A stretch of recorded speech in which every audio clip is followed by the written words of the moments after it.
Today we're going to focus on Superbowl of Byproducts, and our guest teachers are Emily Kamps and Travis Sprague. And we're going to see some great lessons and hopefully steal some great resources from them as well. But I'm going to turn this over to Mark and allow him to kind of share a little more about what he does and his role in creating byproducts. Welcome, Mark. Sounds good. Thank you. Hello, everyone. Thanks for signing up for this. And I'm just going to share my screen. All right. Can you all see that?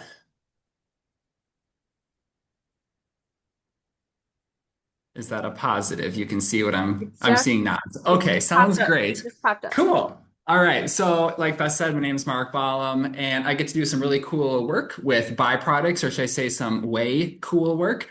Bad pun, but I get to work with whey, which is the byproduct of cheese making, and I get to use food science and do research and development. All a very cool job, and there's all sorts of fun puns you can do with whey, but I'll restrain myself and not do them, but you can imagine where I would use them if I was going to. So I have the great pleasure of being able to do this at Grande Cheese Company, which is currently entering its 85th year of business. So we were started back in 1941 by a Sicilian immigrant who came here and started making traditional Italian cheeses for his fellow Italian immigrants. And following World War II, with a lot of soldiers coming back to the US, where those soldiers had experienced pizza while they're over in Europe, they wanted that pizza here in the US. And with their demand for pizza, the demand for mozzarella cheese increased, and Grande, being a cheese company, was well positioned to meet that demand. So as the demand for pizza has increased, so has the size of Grande.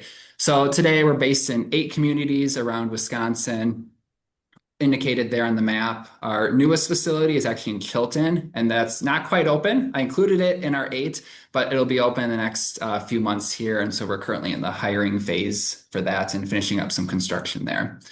But all that to say, Grande prides itself on making premium Italian cheeses. So when I say premium cheeses, the analogy I often use is like, if you think about like, luxury cars, maybe like Ferrari or Lamborghini or things like that, we're kind of like that, but for the cheese world, right? Super fancy, premium Italian cheeses. And what makes us unique is that we produce cheeses only under the Grande brand. So what I mean by that is we're not like secretly co-packing for Sargento or Sartori or any of those brands that you maybe find in the grocery store. So that said, you might be thinking like, well, why have I never seen Grande cheese at the store? Like you only make it under the Grande brand, but I never get to see it. The reason for that is because we only sell into restaurants, and specifically, we only sell into your locally owned mom and pop type stores that are found in different communities around the US. So it's a very niche business model, but it works for us and it's been successful. And so we continue to pursue that path. But what's interesting is that the byproduct that comes from cheese is whey. And so there's a whole division within Grande devoted to working with those byproducts. And that's what I get to work on. But it took over 50 years from when Grande was founded until we started to actually work with whey products. So it wasn't until the early 90s that that happened. I'm not going to read these for you, but it's really just this is who Grande is in a nutshell, our mission and culture statement. Lots of companies have those. Mission is really who we are and what we do, and our culture is really how we do it. And the line that I'm just going to emphasize is the one that often gets referenced internally here at Grande is really the last part of our culture statement there, which is that all associates are dedicated to the fulfillment of a purpose greater than ourselves. And that's really a mandate that came from our owner and chairman. And he wants associates to look beyond the impact of their individual actions and to look at how each of us can influence, inspire, and improve the world outside of Grande's walls. So that manifests itself in a lot of different ways. The way that I'll talk about for this particular group here, based on what you guys do, is the work that we do with the agricultural community. So you'll find us working a lot with FFA groups that are in the communities in which we operate. You'll find us supporting different local county fairs, a lot of different agricultural advocacy groups. And perhaps most interesting to this group is we regularly bring students into our farms and our facilities to learn about milk production as well as milk processing. If you want to know more about that, I'll have my email at the end here. You can shoot me an email. But that's all I'm going to say about that for now, because really what we're here to talk about is byproducts and the work that I get to do with them and maybe how it relates to some of the foods that you'll eat at your Super Bowl parties. So cheese making, super cool process. Milk comes in from the farms. You often see those trucks driving around the highways, about 6,000 gallons of milk on those, which is roughly equivalent to 50,000 pounds. All of that goes to the cheese making process, at least at Grande. So it's going to be pasteurized. You're going to add those cultures to ferment the milk, and that's going to allow cheese curds to form. You pull those curds off, it's only about a 10% yield, which often surprises people that, of that 50,000 pounds, you're only going to get 5,000 pounds of cheese. The other 90% of that, or the 45,000 pounds that remains on that truck, or what would be equivalent to on that truck, ends up as what we call sweet whey.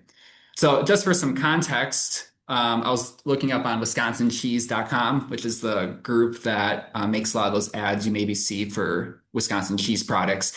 And they said that in 2023, which is the most recent year that they had stats for, Wisconsin made 3.5 billion pounds of cheese. So if you do the math backwards from that, that's 35 billion pounds of milk or 32.5 billion pounds of whey. So as a state, we're generating a whole lot of byproducts. So big part of my job is reading journal articles, learning about the latest research that's happening in the food industry. And I think this particular product or article caught my attention because it was titled Whey, the waste stream that became more valuable than the food product.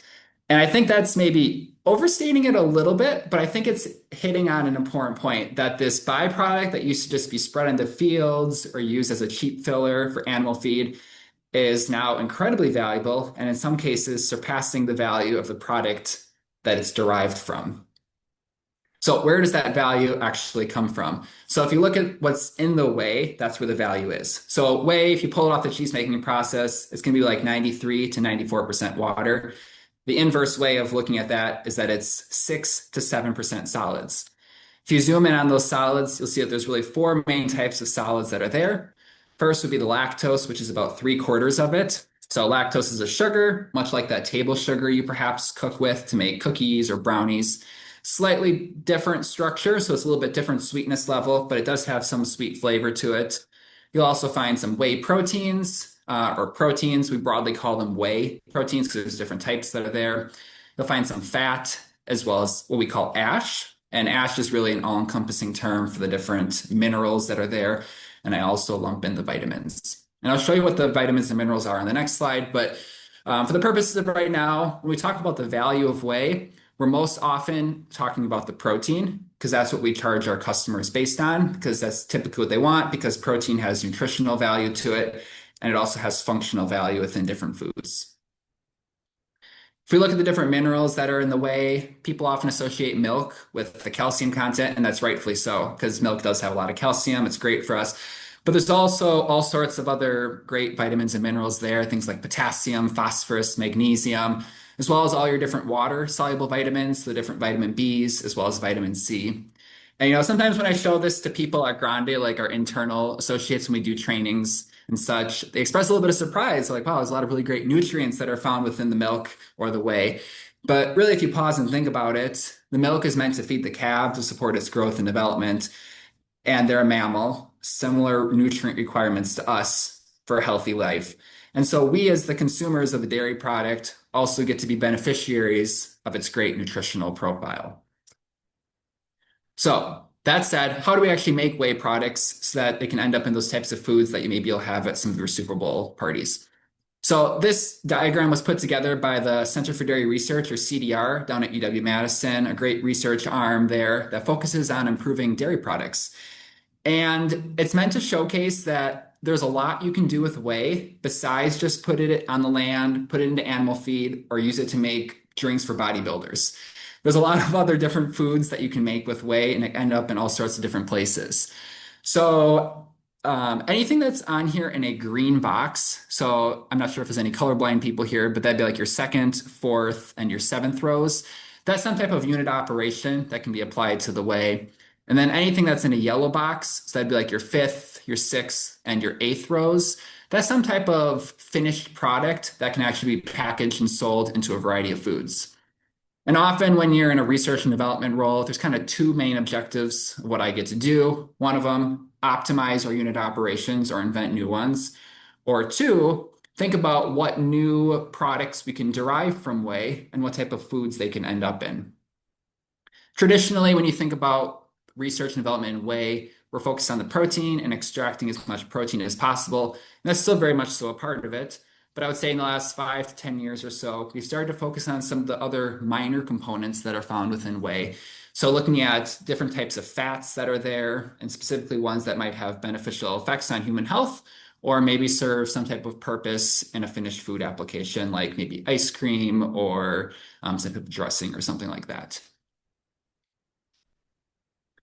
So I can't talk about all the different unit operations for how you make whey. So I picked my two favorites and also the two that are probably the most impactful for how we can make our finished products. So the first one I'll talk about is one that we call membrane filtration. And the analogy I often use to explain membrane filtration is coffee. So if you drink coffee or have your favorite local coffee shop, whatever it might be, right? To make coffee, you have your coffee filter, and on the filter, you have your coffee grounds, and then either you or the machine is going to pump or pour hot water over those grounds. And what flows through the coffee filter is that finished coffee, which is made up of water. It has those different flavor compounds. It has the caffeine, antioxidants, things that make coffee coffee. So effectively, what that coffee filter is doing is it is separating the components of the coffee based on their size, right? There's pores in that filter, and the pores are large enough that the water, the flavor, the color, the caffeine, the antioxidants, all that stuff can flow through. But those pores are small enough that the coffee grounds do not flow through. That's exactly what we want to do with membrane filtration when we process whey, is we want to separate the components of the whey based on their size. So to explain this, I often use planets as an analogy because it's also very accurate. So the main components that are found within whey, you have fat, protein, sugar, the lactose, minerals, and water. So 5 components. Of those, the largest component is the fat. So that'd be like the Jupiter of the solar system, right? It's the largest component. Next largest components of the milk or the whey are the proteins. And so that's roughly represented by the next 3 largest planets, so the Saturn, Uranus, and Neptune. And what's interesting is that the relative size difference between Jupiter and those other 3 planets is roughly equivalent to the size difference between the fat and the different proteins that are found in the milk. Next largest component would be like the lactose, that's the sugar, and that's going to be relative in size to our home, Earth. Next would be the minerals, which would be like Mars. And then finally, you have water closing it out, which would be like Mercury. And one thing I just want to point out here is food industry often gets a bad reputation for over-processing things or adding chemicals. I just want to point out here that we're separating things based on size. We're not adding chemicals. We're not like over-processing. It's literally just a filter that allows some parts of the whey to flow through and some parts of it to not flow through. So here's a slightly different view of it, a little bit more technical view. The main point I'm trying to make here is that we have different types of pores, different pore sizes that we can use for our filters, and they have different names to them. So you might hear the names microfiltration, ultrafiltration, nanofiltration, or reverse osmosis. What differentiates all of them is their pore size.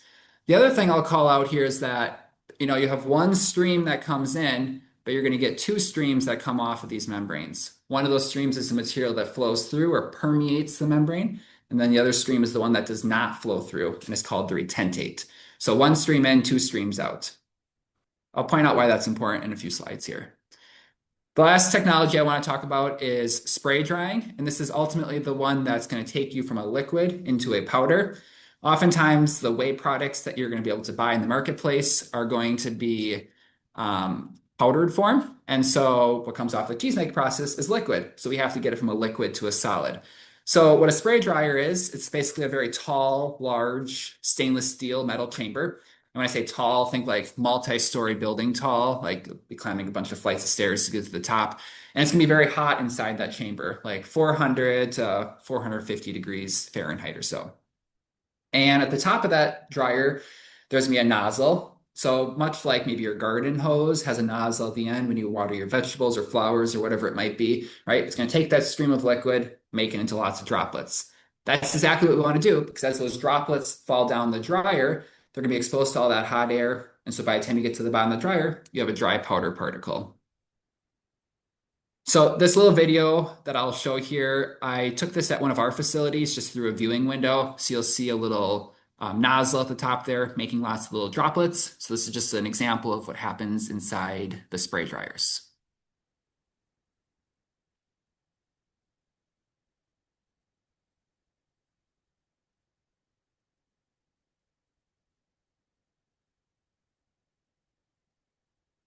So maybe not the most exciting video, but it shows what's happening on the inside, and I can assure you that there was a nice powder that came out the other end.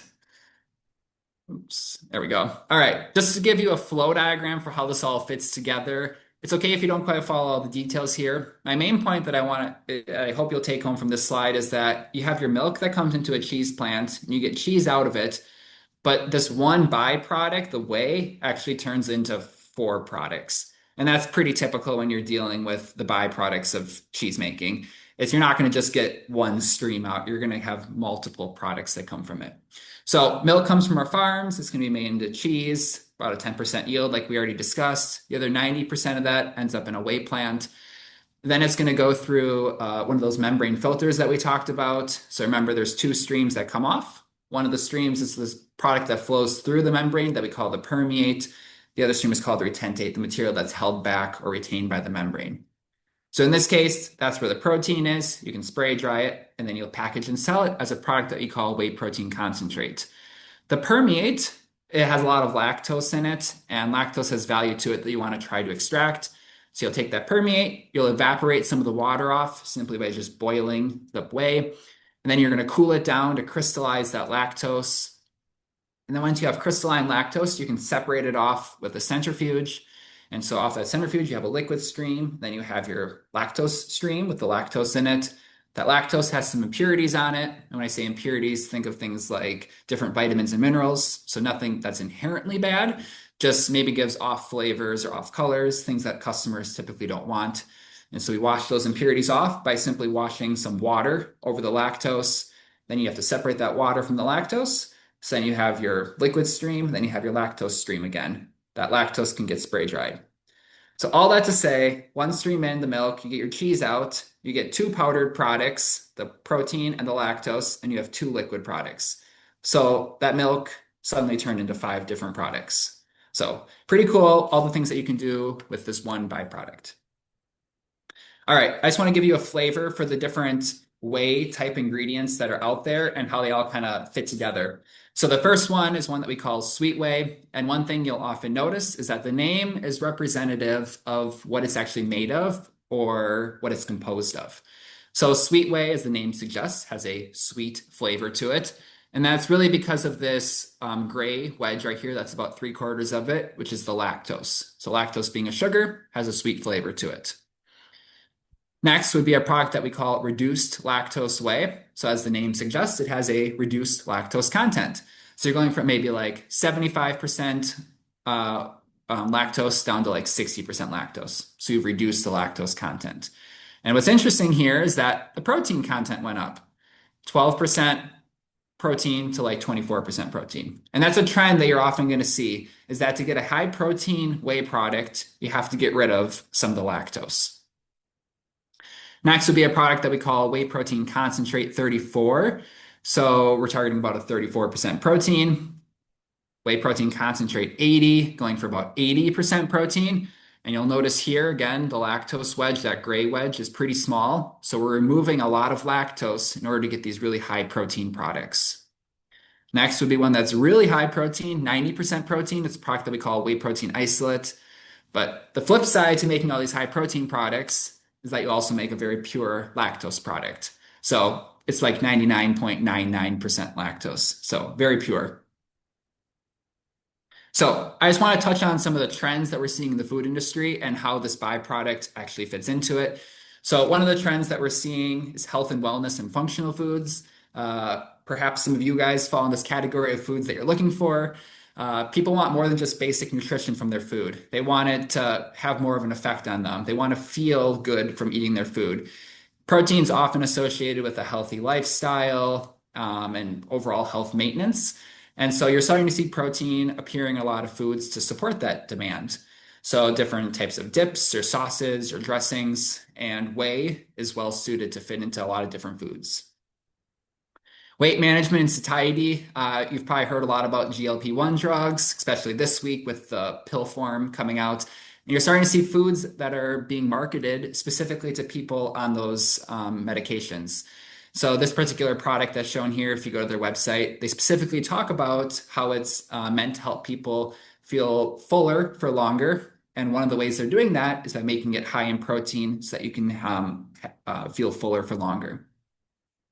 Clean label, this is a trend that's been around for quite a while, and it's probably not going to go anywhere anytime soon. People don't want things that sound like chemicals. So like something like, 4,6-hexametabisulfite. I made that up. That's not a real food ingredient, but like, right, it sounds like a chemical. People don't want that. Whereas something like whey protein concentrate or whey protein isolate, right? It sounds natural. It sounds clean. People want to put that on their labels. Lastly, snacking and convenience. People want on-the-go nutrition. They want to eat during their busy days. And so you're starting to see nutrition put into snacking form. So whether it be Pop-Tarts or chips or anything salty or granola bars, and whey ingredients can get used in any of those types of products. So I just want to give you some examples of where whey products get used that you maybe haven't considered before. I'll just get the elephant in the room out of the way with. Bodybuilders love whey. You'll find this at a lot of gyms and so forth. So yes, you can find whey in that, but it's found in so many other foods that you might be serving at some parties you might be having coming up. So perhaps you'll find it in some dessert clusters. Mac and cheese often has it.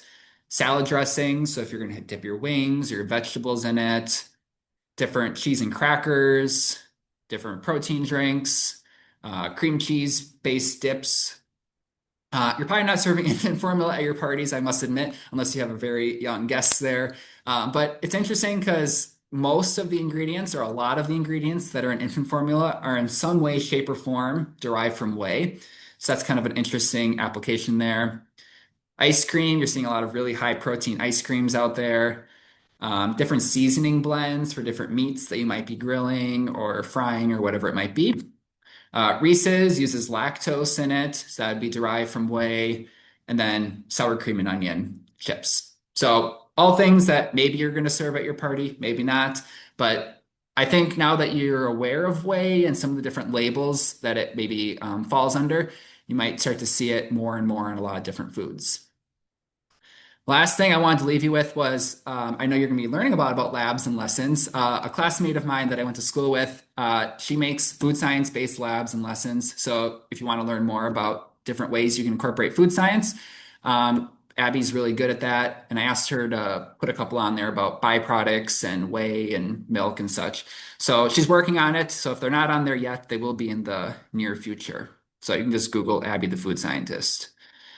That said, that's what I got to tell you about whey and byproducts. My email's on there if you have any questions. Otherwise, if you want to ask questions now, feel free to put me on the spot and see what I know.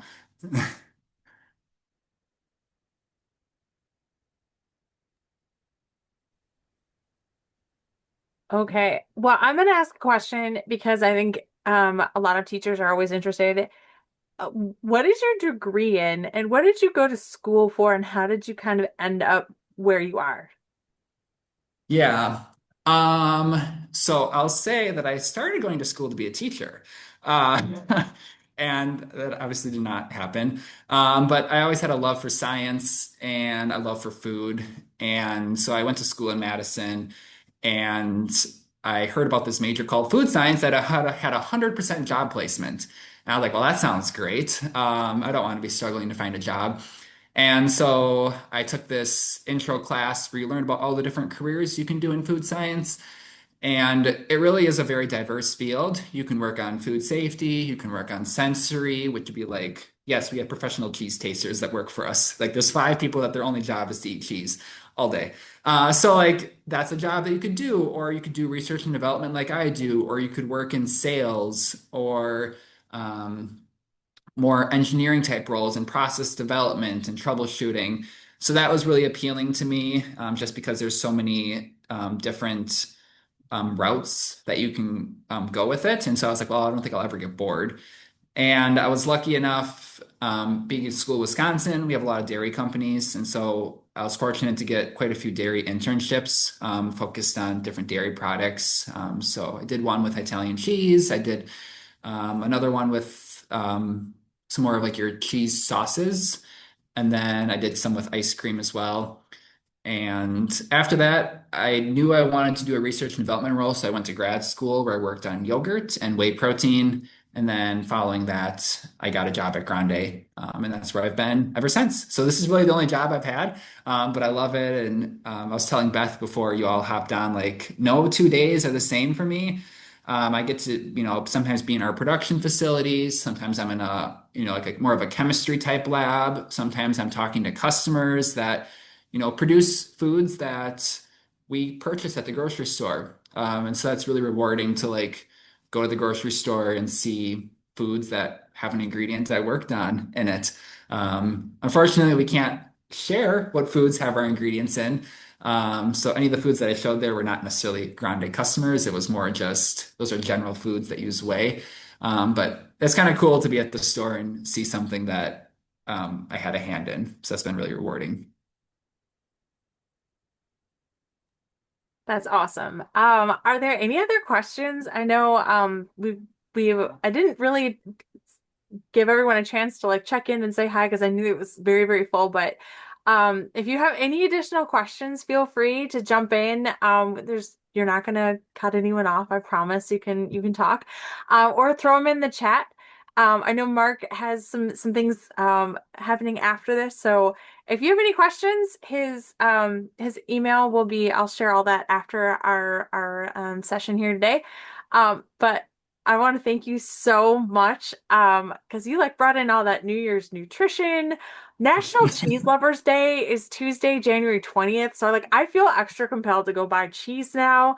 And in full disclosure, in a previous life I got to do some cheese tasting with Grande cheese and like they legit have the best cheese for pizza. They're smoked provolone like all the way. So amazing. Okay, so we do have one question from Linda. And also Melissa says sign her up for cheese tasting, so we'll let you know if a position comes available. And Linda just Yeah. says, do you know anything about plant whey and can you speak to that or anything or any info on it? That's a great question because there's all kinds of plant-based things out in the world these days.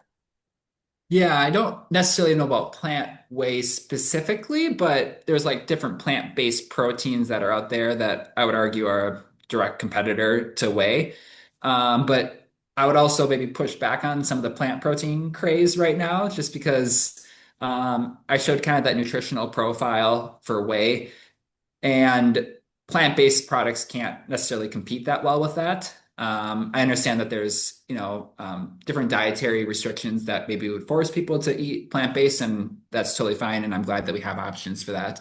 But in terms of nutritional profile, milk is going to give you all of your essential amino acids that you need to support a healthy lifestyle. So um, I think in terms of nutritional profile, if you look at like the digestibility of whey proteins, it's better than most plant proteins out there. The next best alternative is soy, but then after that, the quality of the proteins typically starts to go down.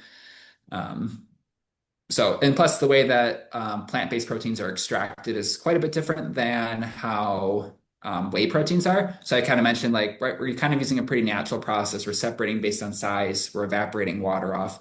You wouldn't necessarily get that with a lot of your plant-based proteins. So it's kind of a personal choice at that point with how much processing you want your food to go through. Fair question. Great answer. We love all plants and animals, but I'm a dairy girl at heart, so I'm totally into it. Okay, one more. Emily, I swear we'll get you off on time. What recent project are you most proud of, and what impact did it have? And this is from a family consumer science teacher, so Yeah. feel free to share. Um, yeah. So one of the products that we get to work a lot with is you can find it on our website, so I'm not sharing anything that's secret or anything. It's called a protein crisp. Um, and so most of the stuff I was talking about is a powder, but these protein crisps are like think of like a Rice Krispie, except it's protein based. And you'll find it a lot in different sports nutrition spaces and those types of bars. And I think it's great because typically like whey ingredients are kind of blended in. You don't really see them and experience it. But these types of protein crisps are very whey forward, and you'll see it like when you bite into your bar. And so it's kind of cool that it's something that's so apparent and obvious to the consumer that there's whey in it. Just it's a nice little visual cue for what's present. So that's a product that I get to work on quite a bit in my time here at Grande. And it's kind of cool that it's a way to bring whey into the consumer's mindset a little bit more readily. Okay, awesome questions. Thank you so much, Mark. Again, we'll share his info, his contact info, and he's a really nice person. So he will more than likely answer your questions. And he told me at the start of this that byproducts are his life. So he was the perfect you're the perfect fit today. So thank you so much, Yeah. Mark. And we're gonna keep rolling on because I know our teacher presenters have some Germans to pick up, and I can let her the German and a Spaniard to pick up. But I'm super excited. I love this topic. This was chosen by Travis Sprague and Emily Kamps, who are agriculture in the classroom ambassadors. And this summer, Travis was like, we should do something about the Super Bowl. So that's kind of how this topic was where we landed.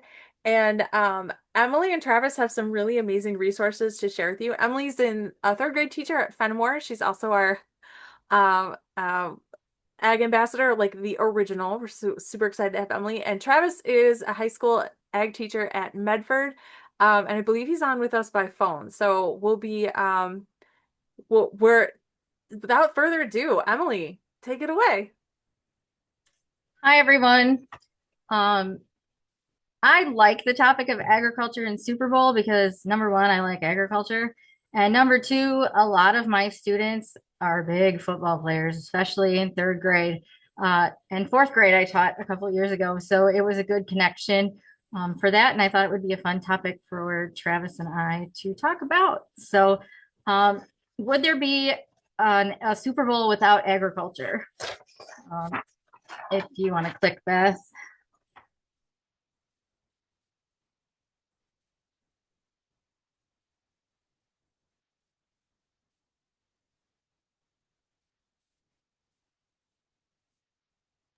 I'm working on it. I just have to share a different screen. Sorry. Nope, that's fine.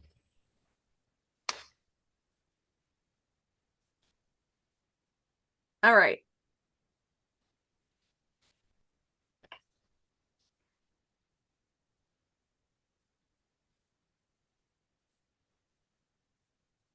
Well, I'll just start talking. Um, the first thing that I found really interesting was that the US loses about 2,000 acres of farmland every day, and that equals 1,500 football fields. So that was a fun fact that I would like to share with my students. That was, like I said, a big one that I like to share. So the question comes down to, would there be a Super Bowl without agriculture? Which is the next slide. If you want to click again, the answer would be no. There would be no tickets, no hot dogs, no popcorn, no peanuts. I know this says no beer. I changed it in the other slides. I just thought it was interesting. There would be no turf grass and there would be no footballs without agriculture. So the no tickets, as you can see, obviously tickets are made from trees. And just some interesting information is that the NFL has a green mission where they incorporate with community green projects during the Super Bowl, Pro Bowl, and the draft. And they work closely with those local community organizations, parks, and recreation departments. Some of their projects include planting trees, contributing to green spaces for play, community gardens, restoring different habitats around their community, and they participate in reforestation projects. And I have some different tree activities that you can do in your classroom. The first one is make your own paper, and I have attached a link, a YouTube link to kind of show you how to make your paper. It's just from scrap pieces of paper that you can find, I'm sure, laying around your classroom floor. Um, and you can repurpose that and make your own paper, which ties into the tickets. Um, and if you click on the football field stem one,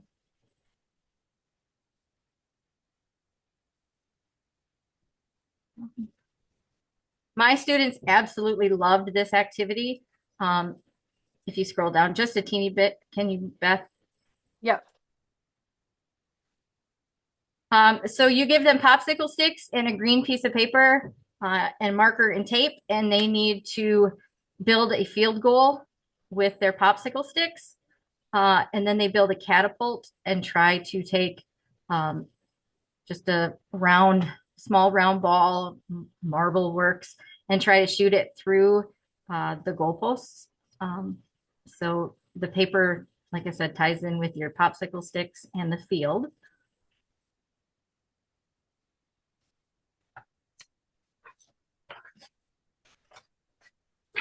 There would be no hot dogs without agriculture. Obviously, hot dogs are made from pigs. The average cost of a hot dog at the Super Bowl is $12.75. Found was interesting. Obviously, pepperoni and sausage are popular pizza toppings, so we could talk about that in our classrooms of the different pizza toppings that come from pork. So one of the activities that you can do is make a paper mache pig. And what you do is you go through and talk about the different parts of a pig, what different meat products come from which areas. And as you can see, toward the top are your pork chops, ribs are down toward the bottom of your pig. You could make pigs in a blanket. Most of us can do that out of crescent rolls and small pieces of hot dogs. You can also do a virtual farm tour. And one of the activities that my students really enjoyed was the ear notching. I gave them just a sheet of paper with pig ears on it and talked about how the different notches in different spots are their numbers, and how they keep track of the different animals there. And I did include a teacher pay teacher link, which is fairly cheap, but it goes through and talks more about how to ear notch. And my students really liked that this summer when I pulled that out. There would be no popcorn. Corn obviously grows in farmers' fields. 69.7 million pounds of corn are used to make chips and other foods for the Super Bowl.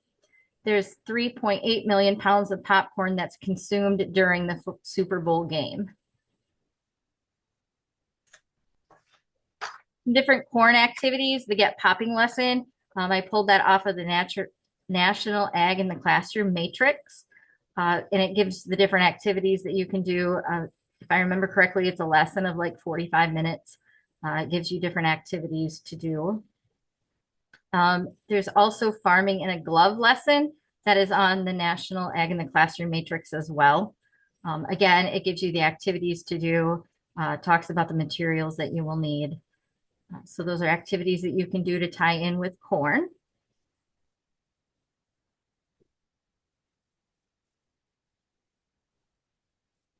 Sorry, I lost my screen. There we go. Okay.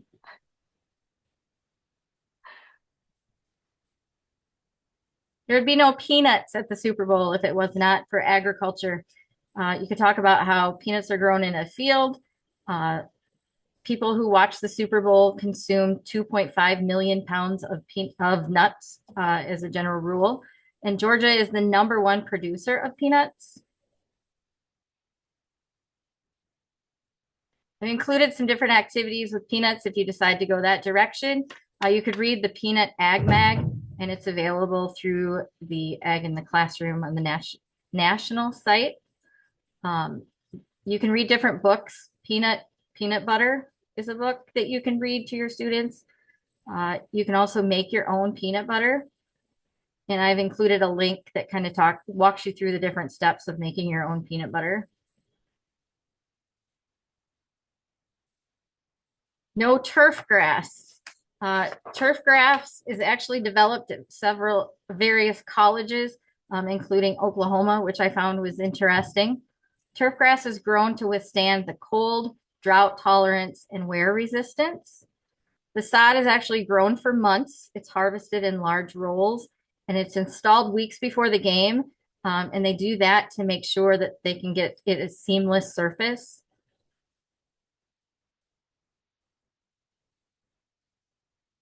Some different grass activities. Some of you have probably made the grass head. You can use pantyhose. I know they're not as used now, but you can find pantyhose somewhere. Put the grass seed into the nylon, water it, and watch it grow. There's an interesting YouTube video about how the NFL field is laid using the rolls of your turf grass. And I thought another interesting activity that we did is we actually measure out 50 yards and 100 yards down our hallway. So they kind of get an idea about where the 50-yard line would be and how long the entire field is.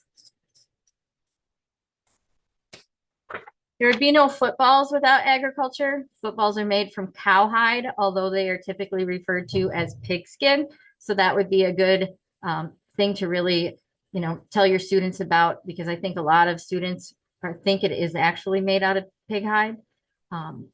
And I found out that there are 120 footballs used during the Super Bowl game, so they're constantly rotating them out. And one cowhide produces 20 of the footballs they use. Some different activities you could do is football paper folding, and I've included a YouTube video.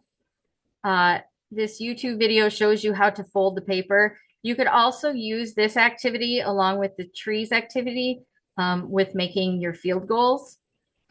Another thing you can do is make a list of the leather products, different things that are made from cowhide. You could also do, if you want to tie in with gross motor skills, you could have a football throwing contest. And you could teach them how to play flag football.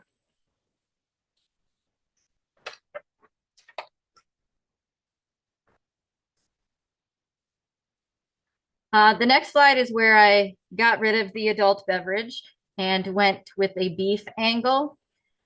So 14 billion hamburgers are served during the Super Bowl, making it the largest beef consumption day, which I thought was interesting.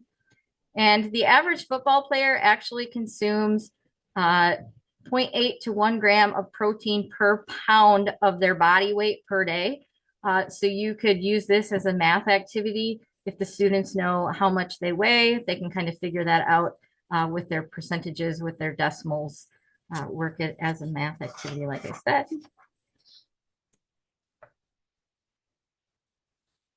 Different beef activities. There is a lesson on the National Ag in the Classroom matrix called Milk or Meat, Beef or Dairy. Who makes the best burger? This also comes from the National Matrix. And there is an online game, The Stakes Are High, which is kind of like one of those virtual farming game kind of things that you can have your students participate in. My students really enjoy that game. So it's a good time filler.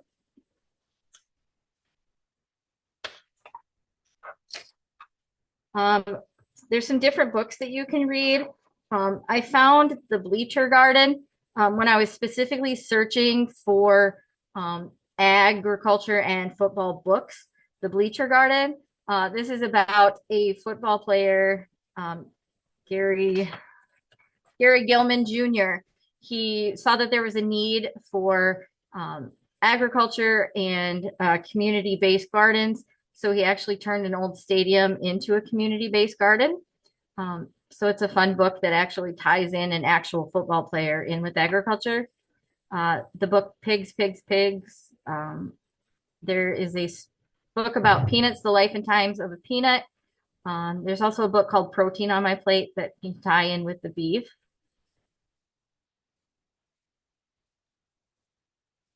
Z Grows a Tree is a book to tie in with obviously your tickets. Then I've included a couple books that you can read about popcorn and peanut butter before the store.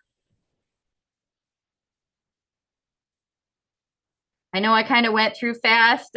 You are going to have access to all of these slides and links. And I hate to run, but like Beth said, or actually I got a couple minutes. Or do you have any questions for me? I know I went through it fast. I want to make sure that we have some time for Travis. I think he's sitting in the waiting room. So I want to make sure he's got some time to go through his presentation too.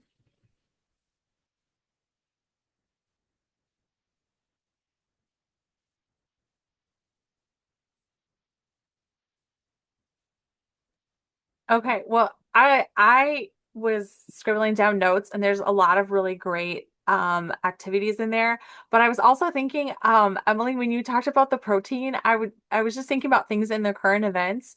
Josh Allen, who's the quarterback for the Buffalo Bills, gifted all of his linemen a quarter of a beef for Christmas. So like, That's awesome. so there's some really cool like in the news things, but like, oh my gosh, it was so many great ideas. And I'm gonna link all of them and share the presentation out and the recording of this afterwards so you can go back and get all of Emily's amazing ideas. Are there any other questions for Emily? She really does have some just awesome units. And she's got a great pizza lesson too. So if you ever are looking for something, she is like she's such a go-to person because she really does use agriculture in everything and it's awesome. Thanks, everyone. All Sorry I right, ran through it so fast. I hope you're that's able to okay. We take get it. We something get out it. of my presentation and incorporate it into your classroom during the Super Bowl. Thank you, Emily. Thank you. Bye. All right. Our next perspective is going to come from um not Mark. Sorry, I don't know why Travis, you're showing up as Mark, but it is from Travis Sprague, who is a high school teacher, but does a lot of work in his classroom as an agriculture teacher, but also does a lot of ag literacy outreach with his leadership class. So, how we're going to do this, I believe, Travis, you're on the phone, so I can drive your slides if you're okay with that.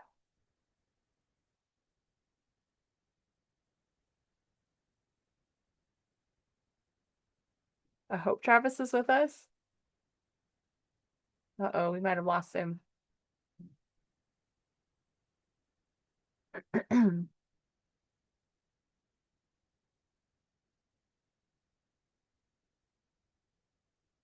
Travis, are you there? Yeah, can you hear me? There we go. Yep, we can hear you. Okay. Alrighty, perfect. So just kind of bouncing off Emily, I teach an agriculture education over in Medford, but I also teach an agriculture leadership course where my students actually develop lesson plans to go teach into elementary classrooms, and they're in the classroom at least 3 times a week. But I borrowed some of Emily's stuff that she just shared with you all about the whole football field and how he reused the whole stadium to plant a garden. And we used some of her activities in the classroom just to get in spirit with the whole football season, how we're in the college playoffs and how we're reaching the Super Bowl.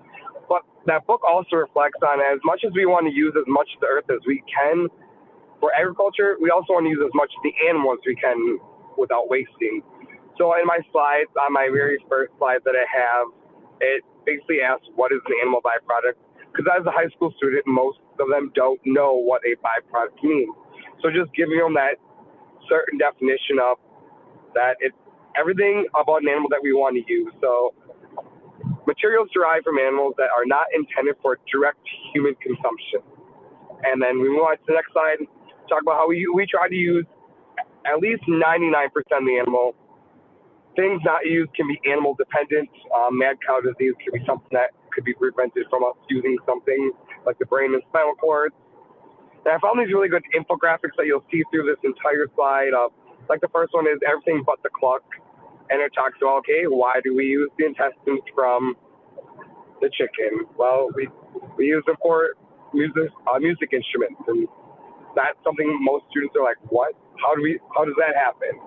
And so it just gives them another perspective on a job career that's related in agriculture and how that career impacts the agriculture industry.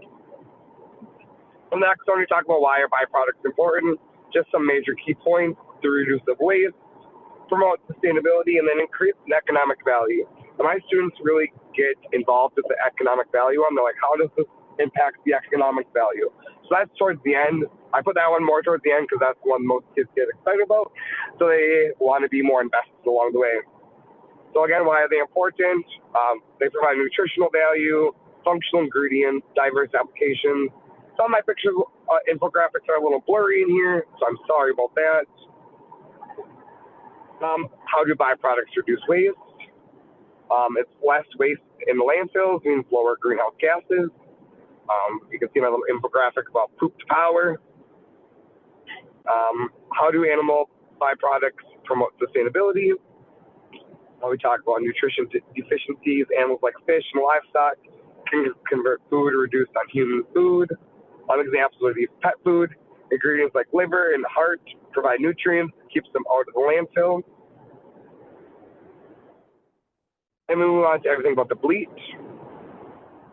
We talk about how do animals create an economic value. Basically how we can incorporate fats or organic matter are converted into biodiesel and gas. Bones, hides, and glands are used for gelatin. Lower feed and fertilizer for farms. And it enhances overall the agricultural profit. As we know, in the United States, agriculture is one of the biggest sectors that we are impacted by, and we just want to keep the jobs flowing. So how do animal byproducts add nutritional value? Organ meats like liver and heart, they're packed with vitamins like B12, vitamin A, and vitamin D. They're providing energy and essential fatty acids to the fats. Move on to everything about the oink. And how are they a functional ingredient? So they supply high quality protein, energy, and minerals, improving digestibility, provisioning balanced nutrition.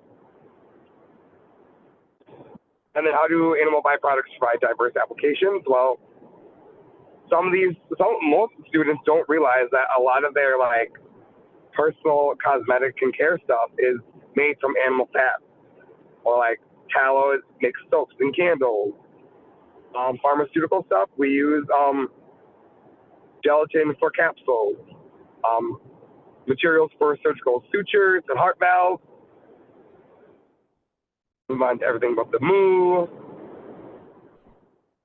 So why do we need to be knowledgeable about this stuff? Well, consumer choice and awareness. We want to know the right information. We don't want to be misinformed. So that's why it's important that we know about animal byproducts.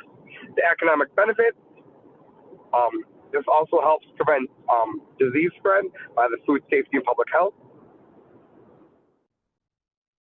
So what are some specific ways consumers would be impacted if we didn't have byproducts?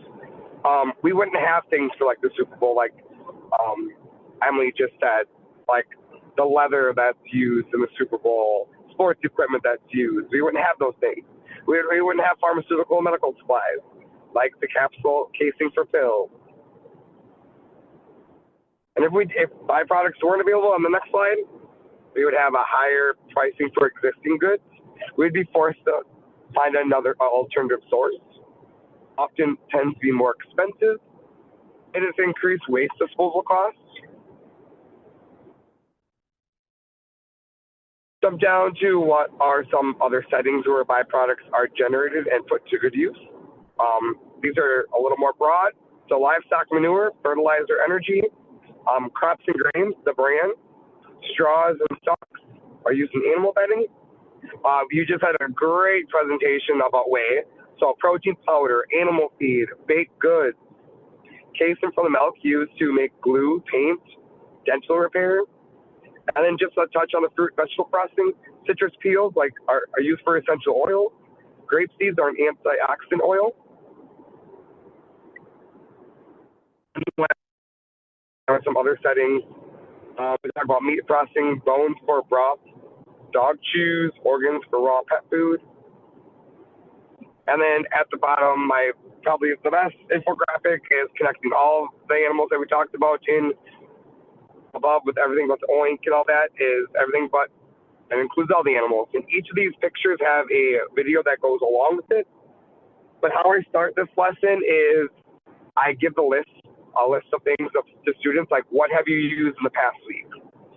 And they talk about like candles and cosmetics, crayons, and we talk about, okay, where did that stuff come from? And we kind of just dig down into it. And then I actually pull in Emily's little PowerPoint she just walked you through as a little intro, and then we get deep down into it when we get into our whole byproduct unit at the high school. I know I kind of went through that fast.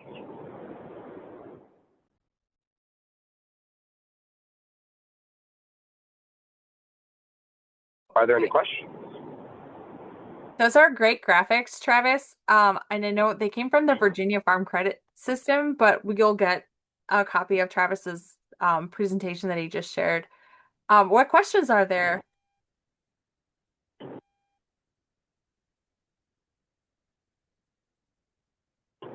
Okay. Well, I hope everybody got to kind of hear or see something that they are looking forward to stealing and at least using again. And also, I'll include Travis and Emily's information so that you can email them directly if you have more specific questions or you just want to know more about their sources or even just their interest approach and what they're doing in the classroom with students. So, I knew we were going to have lots of things to discuss and share, but I want to share just a couple more things before Travis. Want to first thank Travis and Emily. I know Emily's not here, but definitely want to share one more thing. We've got a couple of really great Ag in the Classroom, just quick updates. I know you're all amazing teachers, and I can see it's so great to see all of your names. I don't get to see you that often, and I know you don't get to see each other that often.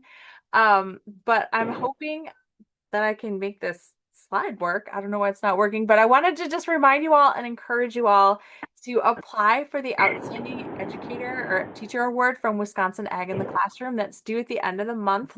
I'm not sure why this isn't letting me move my presentation forward, but you can find the application on our website at WisAg Classroom under awards and grants. I really hope you consider filling it out. Emily was who presented today was our 2024 outstanding teacher.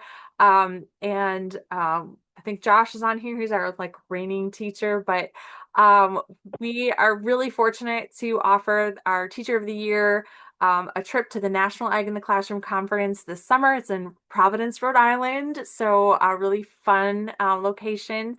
And then just some really amazing opportunities throughout the year to kind of champion and promote and to celebrate all the amazing teachers that we have. So please consider that award application.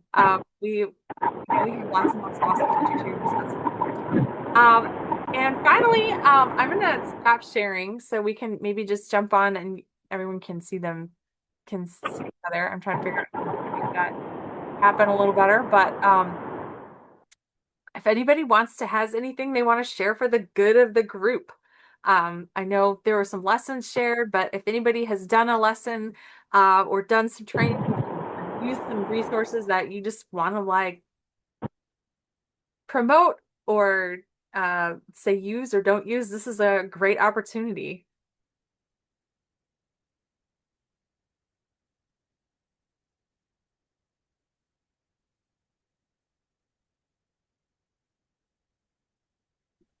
Okay. I Well, can just say that when I went to the national conference this past summer, I picked up that baseball and egg, and I did it with my class when the World Series is happening. So I know they are going to be on board to do something with the Super Bowl like this. They loved that. So thanks for giving us these ideas today. that's awesome. All right. Well, we are at 5 o'clock. And I want to make sure that we're cognizant of everyone's times, but I really, really appreciate you all joining. Like I said, it's so great to see your faces. Next month, we are back on February 4th. We are kicking off Career and Technical Education Month. We have lessons from Brooke Whitrock, who is a student at UW River Falls, and Mary Cooper, who's a seventh grade science teacher. And our guest speaker is Christy from Rain Growing Systems, and she's going to talk about a hydroponic system grown and produced in Wisconsin. Plus, we have a super big announcement that we'll share on that February 4th. So hopefully we'll see you all soon, and we'll be sharing out the recording of this and links to all the presentations. So thank you, everyone.